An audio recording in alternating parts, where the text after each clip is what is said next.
வசனத்தின் மூலமாக நாம் கற்றுக்கொள்கிற காரியம் இந்த 2வது வசனத்தில் பாருங்களேன், நிறைவேற்றி அப்படின்னு சொல்லி பார்க்குறோம் இல்லையா, முடித்த பின்பு அப்படின்னு சொல்லி வாசிக்கிறோம். நம்முடைய வாழ்க்கையில கூட மனிதனுடைய பிறப்பை பாருங்களேன், ஒரு துவக்கம் இருந்தால் கண்டிப்பாக ஒரு முடிவு இருக்கும்.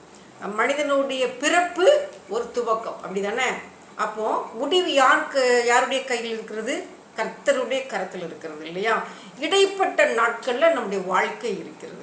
இந்த வாழ்க்கையிலே நாம் செய்து நிறைவேற்றும்படியாக நிறைய காரியங்களை, பொறுப்புகளை கர்த்தர் நம்மிடம் ஒப்பு கொடுக்கிறார்.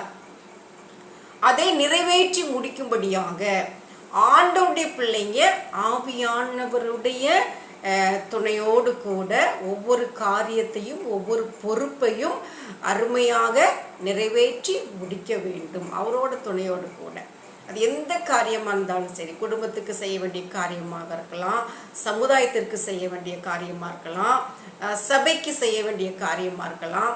ஊழியத்தை குறித்து 2வதாக நம்ம பார்ப்போம். அப்போ ஆவியானவருடைய துணையோடு கூட தான் அது ஆரம்பிக்கப்பட்டிருக்க வேண்டும். ஆண்டவருடைய பிள்ளைகளுடைய வாழ்க்கையில் அவருடைய துணையோடு கூட தான் அதை செயல்படுத்தணும். செயல்படுத்தி நிறைவேற்றி நேர்த்தியாக அழகாக முடிக்க வேண்டும். ஆண்டவர் நமக்கு அதை கற்றுக் கொடுத்திருக்கிறார்.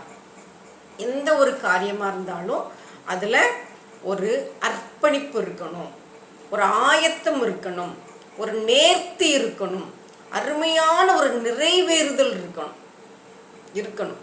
அது இல்லை அப்படின்னா ஆவியானவருடைய துணையோடு கூட அந்த காரியங்கள் துவக்கப்படவில்லை என்று அர்த்தம். அது முடிவு பெறாமல் இருக்கிறது. சிலர் நிறைய பேர் ஆரம்பிச்சிருப்பாங்க, அர்ப்பணிப்போடு கூட ஆரம்பிச்சிருப்பாங்க, ஆவியானவருடைய துணையோடு கூட ஆரம்பிச்சிருப்பாங்க. ஆனால் எங்கேயோ ஆவியானவருடைய வழி நடத்துதல் இல்லாததுனால அந்த காரியம் தொடர்ந்து நடைபெறாமல், முடிவு பெறாமல், நிறைவேறாமல் அப்படியே இருக்கும். நிறைய பேருடைய வாழ்க்கையில் பார்க்குறோம்.